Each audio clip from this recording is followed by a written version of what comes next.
Ndugu zangu, wote tunaitakia mema nchi hii, tumesikitishwa na kuhuzunishwa na matukio ya uvunjifu wa amani, upotevu wa maisha na uharibifu wa mali za umma na mali za watu binafsi kwenye baadhi ya maeneo hapa nchini, hasa kwenye majiji na miji. Kilichotokea hakiendani na taswira na sifa za Kitanzania na sio Utanzania. Haikutushangaza kuona kuwa baadhi ya vijana waliokamatwa kutokana na kadhia hiyo wametoka nje ya Tanzania. Vyombo vyetu vya ulinzi na usalama vinaendelea kufuatilia na kuchunguza kwa undani zaidi kilichotokea na kuirudisha nchi katika hali tuliyoizoea kwa haraka. Kamati ya kitaifa na kamati za ulinzi za mikoa na wilaya, na wataka muhakikishe kuanzia leo maisha ya wananchi yanarejea mara moja.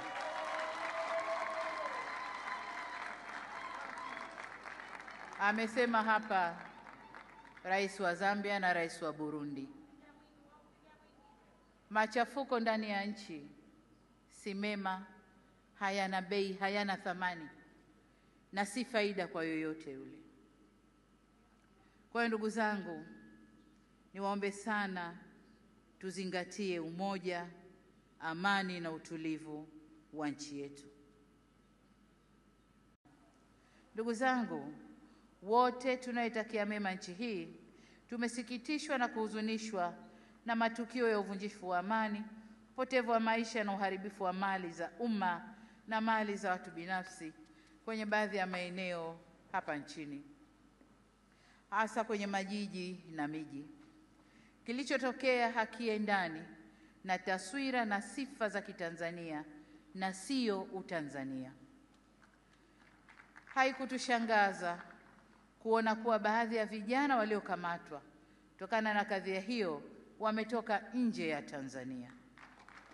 Vyombo vyetu vya ulinzi na usalama vinaendelea kufuatilia na kuchunguza kwa undani zaidi kilichotokea na kuirudisha nchi katika hali tuliyoizoea kwa haraka.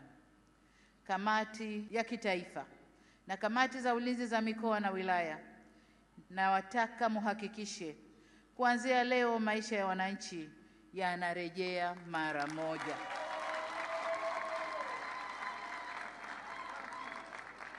Amesema hapa Rais wa Zambia na Rais wa Burundi. Machafuko ndani ya nchi si